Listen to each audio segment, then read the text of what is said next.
Hello and welcome to this week's episode of It's a Sure Thing, the conscious community collective of sharing with others, uplifting each other, teaching each other, learning from each other, and basically being in a tribe, the Enlightened tribe of beautiful people that are making a difference in their lives and in the lives around them. And just by being your authentic self, you actually do that by just being. So on this week's show, thank you so much for joining us, everybody. Please invite your friends and family along and let them know that we're here so that we can keep expanding the Enlightened tribe. Hi, Myra Thompson. Thank you for joining us. So this evening's show, we have an incredible woman who I've known for a number of years. And she has been able to push through so many extreme traumatic experiences. She has been married 3 times now and divorced 3 times. Her first marriage was at the age of 22. I'll let her talk about that shortly. But this woman has got resilience in bucket loads. She's got a heart of gold. She's absolutely incredible, and she keeps reinventing more and more and more and more of her as she continues to grow through her experiences. So she has recently started a new business that is actually putting the positive into her experience of being divorced 3 times. And she's a divorce coach. How fantastic is that? So without further ado, I'd love to introduce the incredible, dynamic Elle Crawford from Elle Crawford Coaching. Hi, Elle, how are you? Hi, Sue. Thank you so much for having me. So I know you've done so many amazing different things, but let's start at the very beginning, because your first experience of marriage was at a very young age. So can you share with us the learning in that experience for you when it didn't work out? Sure, I can.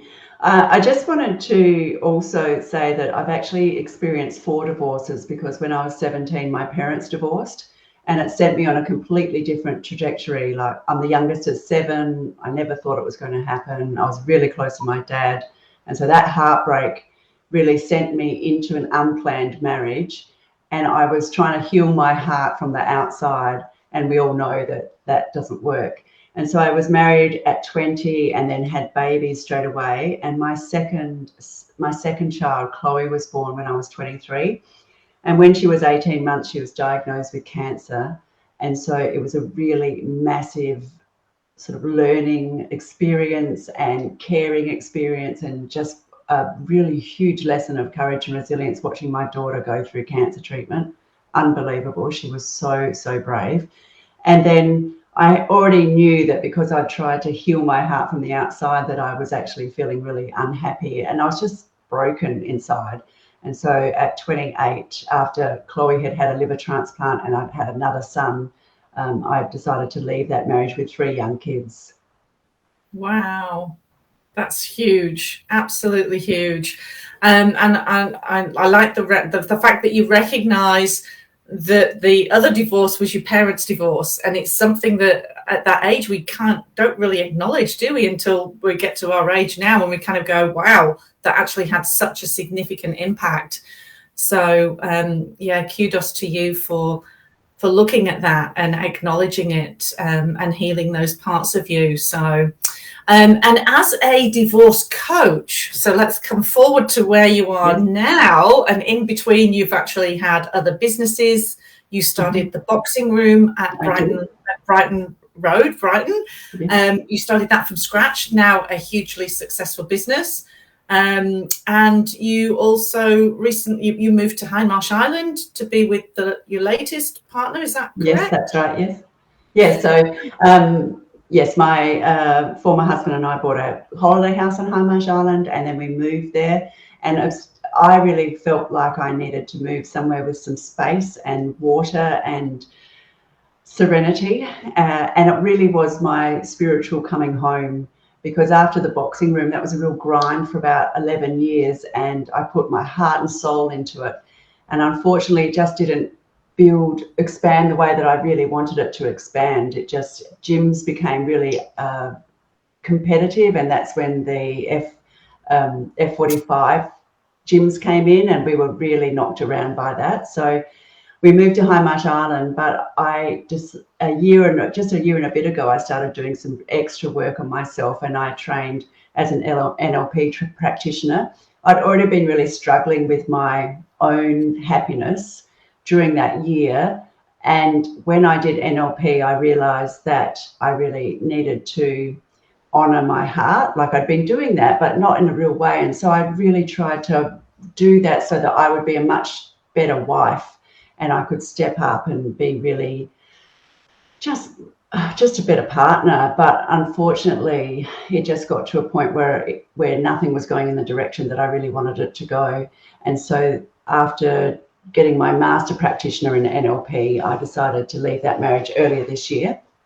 I was already coaching women, and then when I separated from my husband, I decided that because it was my third time, and that I was approaching this time with such a different energy, like an energy of surrender and love and forgiveness for myself and also for my husband, and total respect. Like, I really tried to respect who he was, where he was in his life. And my intention is 100% to live at cause, which means that anything that happens outside of me, I have a choice of how I respond to that.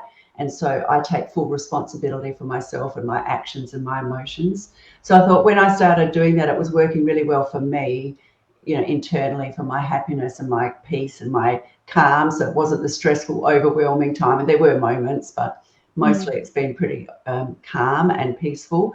And so I thought, well, if I can do it this way, I can show other women how to do it. And I also have my other experiences to lean on to help them go through times when they're having a bit more drama in their life. Fantastic. Yeah, the NLP tools are incredible, aren't they? Adair's actually just put a question in the comments. Thank you, Adair. How did you go financially with each divorce? Her own personal experience was that she got more behind each time. And yeah, I've been divorced twice as well. So yeah, kind of part of the club. We'll talk about that later. But yeah, how did you go financially? Well, after the first divorce, when I was 28, I was really very broke. I worked part-time. I relied on, government support. And I also had some child support coming in. But then the child support dropped dramatically, and I was really on my own. I was lucky in as much that the settlement was fine for that divorce, because we really didn't have much. We were only young, so we didn't really have much. After my second marriage, my dad had died, so he'd left me a small inheritance, so I had a bit more behind me.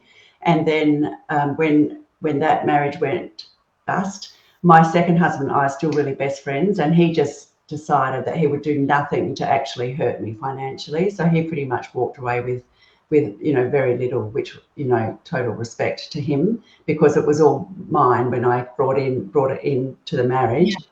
And then this one we're still negotiating, so we'll see how this one goes.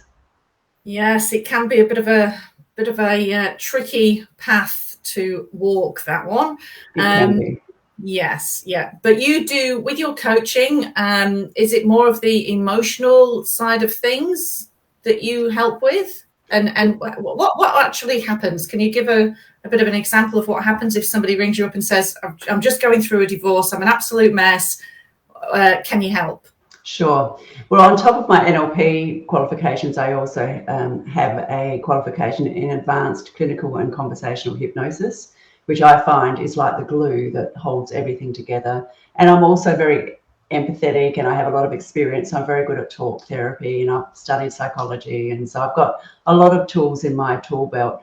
So I coach women, and I coach women who are either at the point in their marriage where they know that they need to leave, but they don't know how, or the woman their partner has made the decision and they've been left, not like feeling heartbroken or feeling angry or whatever the emotions are. And so then I coach them through being really mindful that emotions are just emotions, and we can actually deal with them. We can express them, and then we can release them, because if we don't, our body holds on to them, and it continues to hold on to them. And that's where, it's dis-ease, not being at ease is when you've got emotions building up. So it's really important that we express our emotions. So it's one-on-one coaching. I have a couple of different packages to help them all the way through, depending on how long they need me for. And we'll do like 90-minute to 2-hour sessions every week or fortnight, however they need at the time. I have sort of like a bespoke package where it actually has an hour, like a total hours, and then they can use them as they need.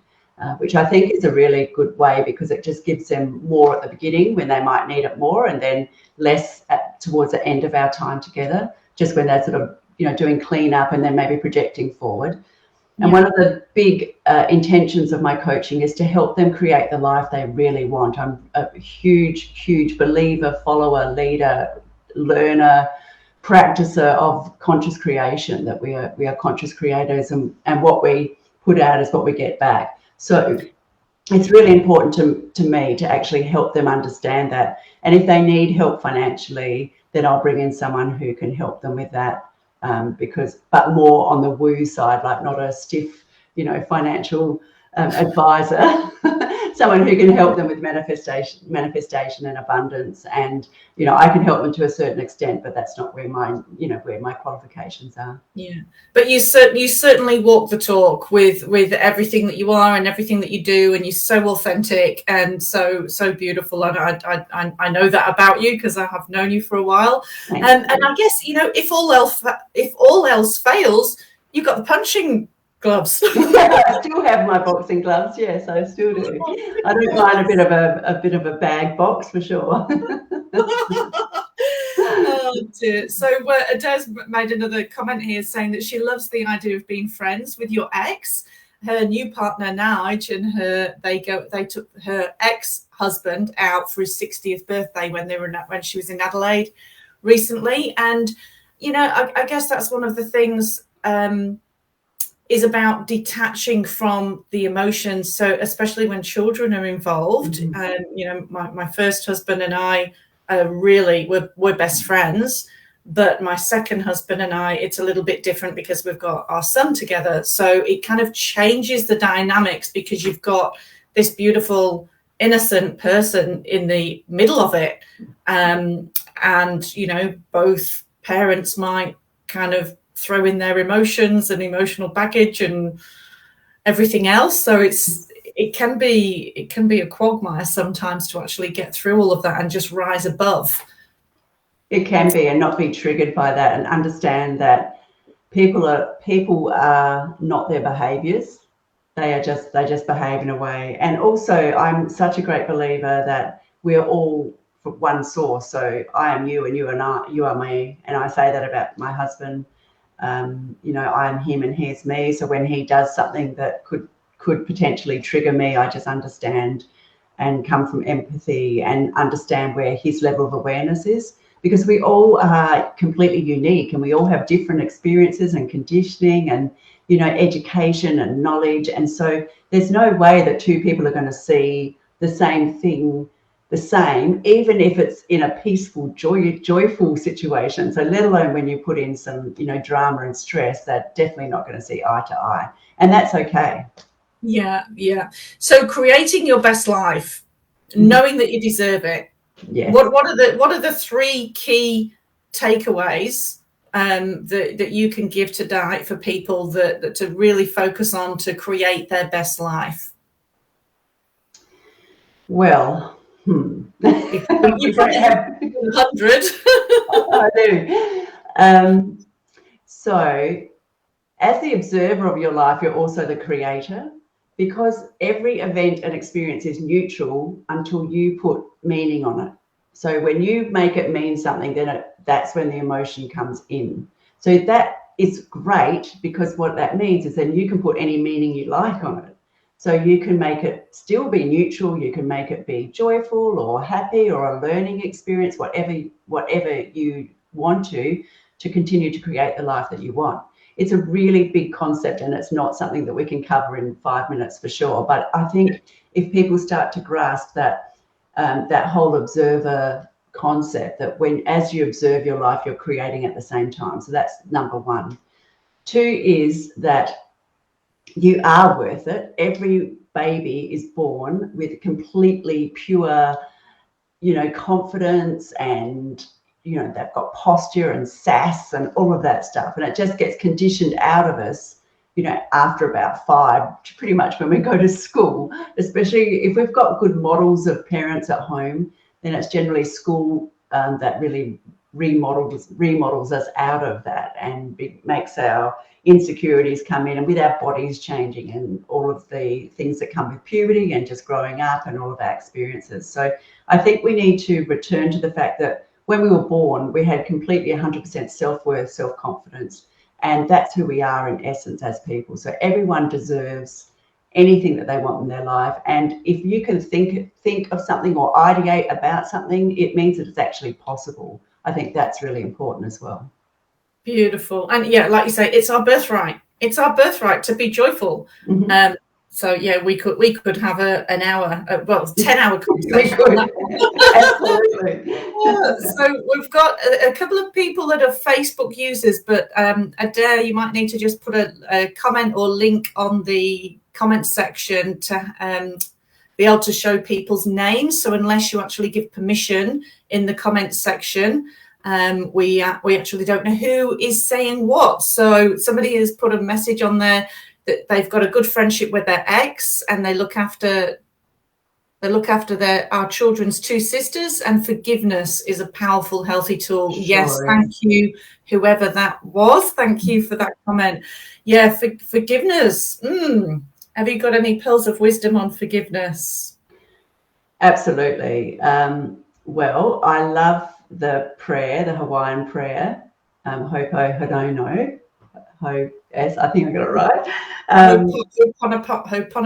Hoponono. They're all long O's. I know, I've practiced it, and I still quite haven't got my tongue around it. So apologies to the Hawaiian people in the audience. Hoponopono, that's it, yeah. Yeah. And that is beautiful. And that is, I'm sorry, please forgive me, thank you, I love you. And I use that a lot to myself and outwardly as well. And I think coming back to the fact that we are all one. So if you don't forgive someone outside of you, then you're actually not forgiving yourself. So I think it comes a lot from forgiving yourself and therefore forgiving others. And it's sort of like a natural flow. Beautiful. Have you heard the Shanti Mission song that they sing, that Hoponopono, and that they I can't remember the actual title of it, but they sing that, and every time I listen to it, I cry. It's just beautiful. I'd love to hear that. Yes. Yeah, I'll have to send the link or put it in the comments. It's a beautiful poem. Thank you. Yeah, Beck Norton, welcome, Beck. Thank you for that. Hi, Beck. So let's talk about the Divorce Divas Club. So This is one of your wonderful initiatives. Yes, well, I think that even in today's progressive society, divorce has still got some shame around it, and it may be self-created by an individual woman or a group of women, but I still think that there is shame there.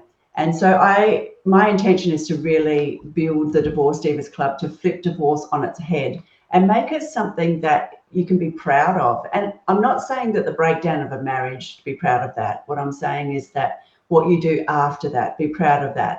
And the other day I had a just small surgery, and I was going into hospital, and at our Divorce Divas lunch, our first one, I was talking to one of the ladies there, and she said, I went to hospital, and the boxes that I had to tick about your marriage status was either singles, married, separated, or divorced. And she sort of said my hand was hovering over divorced, and I didn't want to tick it. And so when I went into hospital this time, I was like, yes, and I ticked that divorce box. And I want people to be proud to tick the box, because it's such a massive experience in our lives. And, I really want women to understand that for them to survive and then thrive and build a new chapter and have this sense of freedom is such a massive, overcoming, and they've stepped over that with courage and resilience, and they've built something new for themselves, and they get to do it again. We only have this very short one conscious life. So a divorce is closing of one chapter, which can be sad and heartbreaking and bring all the emotion, but it gives you an opportunity to have a new, fresh chapter with, a complete freedom in front of you. And I just think that is actually kind of special. So I really want to help women to flip that sort of perception in their own minds, to be really proud to tick that box. So that's one thing. And so then that sort of just has snowballed into this Divorce Divas Club. I started with a lunch, so it's only just recently launched. I started with a lunch in October. And then at the end of this month, on the 30th of November, on my website, I'm launching the Divorce Divas Club Lounge. And in the lounge will be a heap of different resources and content that women can access. So the membership into the lounge is free, and they'll get offers to my events, which is lunches and day retreats coming next year. And they get lots of different articles and some hypnosis medications and some lessons on resilience and all these different things. And so I'm really, really super excited to launch that at the end of the month. I'm sure it will be packed with value, because that's what you do. And, it's very clear with how you are and how you approach things. It's just anything you can do to help people and support people and make life easier for them, that's always been like part of who you are. So it's wonderful. It's wonderful. And I'm just going to touch on what Myra said. She said she had 37 years. I had 37 years, was not married, but his drinking in the last 7 years broke us up. Oh, sorry to hear that. So things were not the same. He changed, but now she's a new me and she helps herself through. Awesome, Myra. Well done. And, that resilience that women have, we're such nurturers, but the men that come into our lives and the relationships help us to be stronger. Definitely. I'm actually really proud of my marriages. I really am. And I really have so much utter respect and love for my husbands, because my experience with them made me the woman I am today. And I am the happiest I've ever been in my life, actually happy in myself. And I could never have said that before the last couple of years. So I'm really, really proud, and I really respect and love them. Great. Well, I'm sure there's a few other people who are listening to tonight that need to hear that. I know on my own personal level, I've had to go through all of that shame and feeling of being a failure, because it's the societal stuff that you put on as well. But I would rather be happy and single than be in a relationship where I feel stuck or suppressed or denied or anything like that. And every interaction, not just in a marriage, but every interaction with friendship and with work colleagues and everything is an opportunity.